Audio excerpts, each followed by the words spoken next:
Whether you're an entrepreneur or a business executive, you need to be able to communicate at a distance effectively. It could be via Zoom, it could be Facebook Lives, it could be Insta Reels, but you do need to demonstrate leadership presence on screen.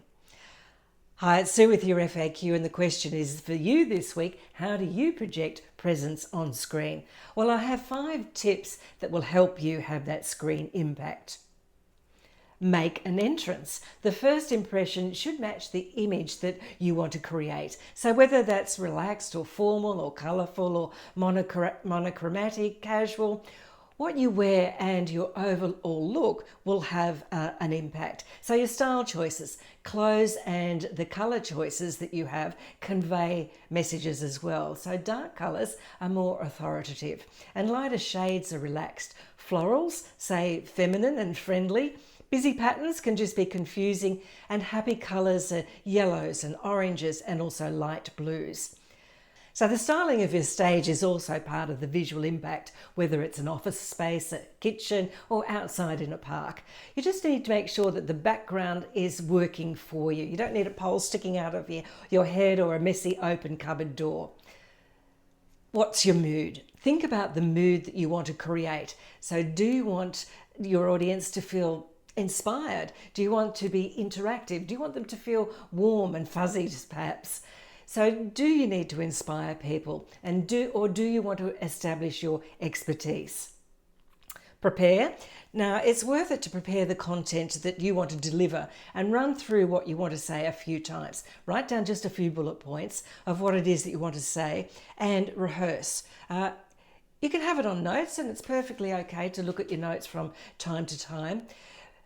Really, you're just far better off talking to the camera rather than, if you're on Zoom, say at the other person's face on the screen, and even with an auto cue, unless you're very experienced. Body language. Now, media is entertainment, and there is a sense of performance and theatre about it, about your online delivery.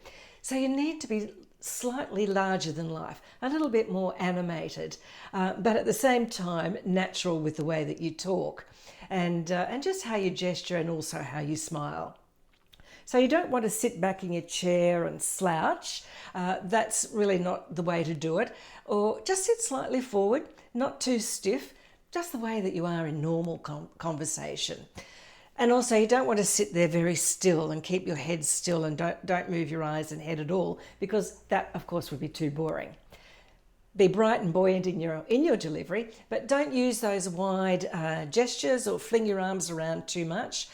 Even touching your face, touching your hair, fidgeting, those sorts of things can be quite distracting. Content. With the content of your message, the main idea is to educate and uplift an online audience. They simply want to know WIFT, what's in it for them? What is their problem and how are you going to solve it? Can you inspire or educate them in some way? So focus on getting your main points across and what is it that your audience wants to hear. And if possible, just include a little story, a short story or an anecdote or some sort of example. Finally, have a closing statement, a call to action, such as read my blog at suecurrie.com.au blog. And until next time, keep shining.